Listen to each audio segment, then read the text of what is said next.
I thank my friend from Arizona for recognizing me. We've been having a really great conversation here, and I hope that everyone who has the responsibility of casting a vote on this so-called deal that the President has brought us has been listening very closely. Mr. Speaker, the President wants Congress to approve what I would call an absurd deal that eases the path of an avowed enemy of the United States of America and our allies, eases it to unleash a nightmare on the world. So I want us to take a look, and I ask the supporters of this deal to take a look at what Iran has done to merit our trust.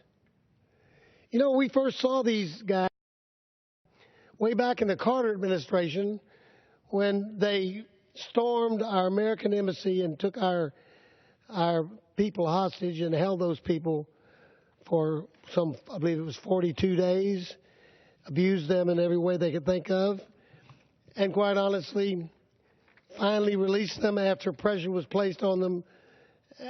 And since that time, I cannot think of a single instance where dealing with Iran has been a positive thing.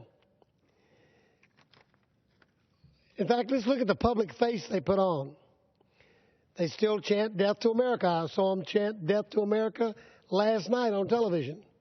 Death to Israel, one of our allies. They still support terror groups.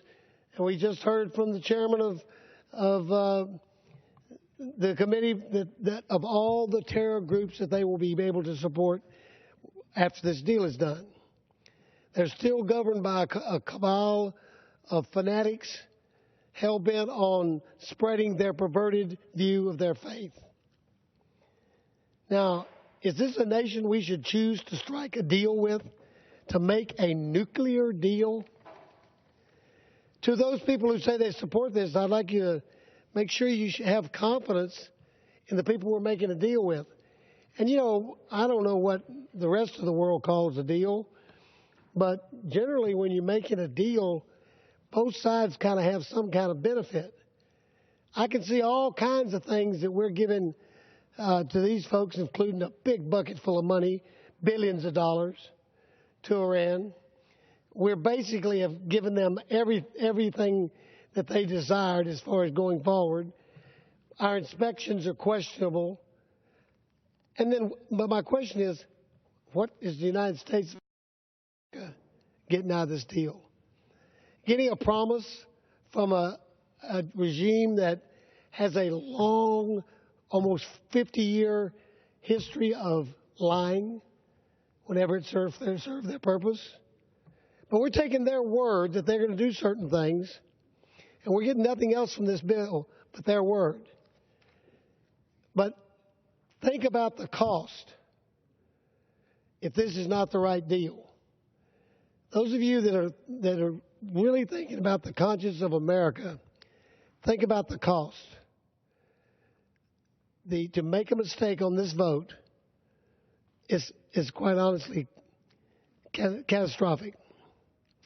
And the horror that would come to pass, and if they actually were to detonate a nuclear device that for some reason our failure to do the right thing caused them to get on a fast track to get their hands on, the blood will be on the hands of those who didn't take the time to decide, are these trustworthy people for us to be dealing with? I would argue they have no track record on which to argue that they are trustworthy. Tomorrow's vote is probably as important a vote as anyone in this chamber will ever take, because it is a vote that could unleash nuclear war in the Middle East as a result of our failure to cut a real deal.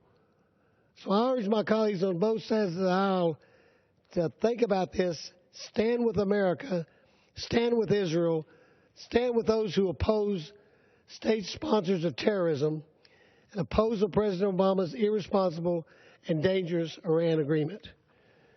With that, I yield back the balance of my time.